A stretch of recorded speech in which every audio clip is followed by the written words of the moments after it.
Hawaasa Naanjii fi Kibsigis kan biyya Keeniyaa sanyii itti fufsiisuudhaaf dubartoota jidduutti gaa'ellee raawwatamuu dhageessanii beektu laata?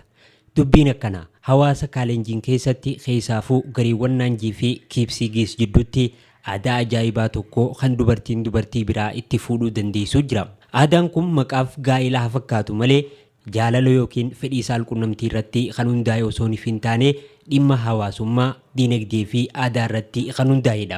Akka aadaa hawaasa kanaatti itti fufinsi sanyii maatii ilma dhiiraa irratti hundaa'a. Ilmi dhiiraa lafa dabalatee qabeenya maatii dhaaluu, maqaa maatii jiraachisuu fi akkasuma sirnoota aadaa barbaachisoo ta'an raawwachuu danda'ama.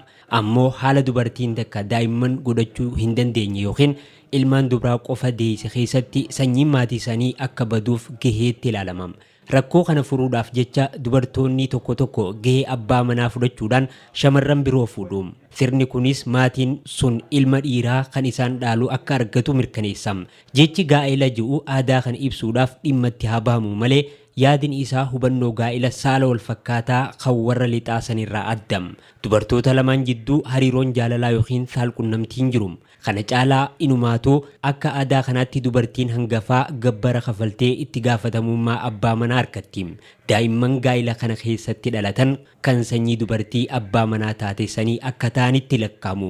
Abbootiin foonii daa'imman kanaa mirga yookiin gaafii beekamaa isaan irratti hin qabani. Dubartiin dubartii biraa fuudhuudhaan abbaa manaa taate sun beekamtii hawaasummaa kan abbaa warraa dhiiraa wajjin wal fakkaatu harkatti. Murtee laachuu, qabeenya bulchuu fi hoggansa hawaasa keessatti hirmaachuudhaan gaheewwan aadaadhaan dhiiraaf kennaman raawwatti. Dubartiin abbaa manaa taate sun ija hawaasaa duratti akka nama dhiiraatti ilaalamti. Maqaa fi qabeenya maatii tiisuuf itti gaafatamummaa qabdi. Yeroo tokko carraa dhaalma dhiiraa argachuu dabaluudhaaf jecha dubartoota tokko ol fuudhuu dandeessi.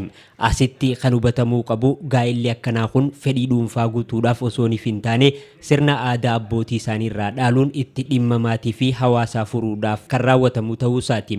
Aadaan kun ammallee iddoolee tokko keessatti kan kabajamu ta'us gochi akka duraanii sun amma hafaa jira. Har'a maatiin daa'ima godhachuu hin dandeenye hedduun gara ijoollee fudhatanii guddifachuu yookiin yaala ammayyaatti gargaaramaatti jiru.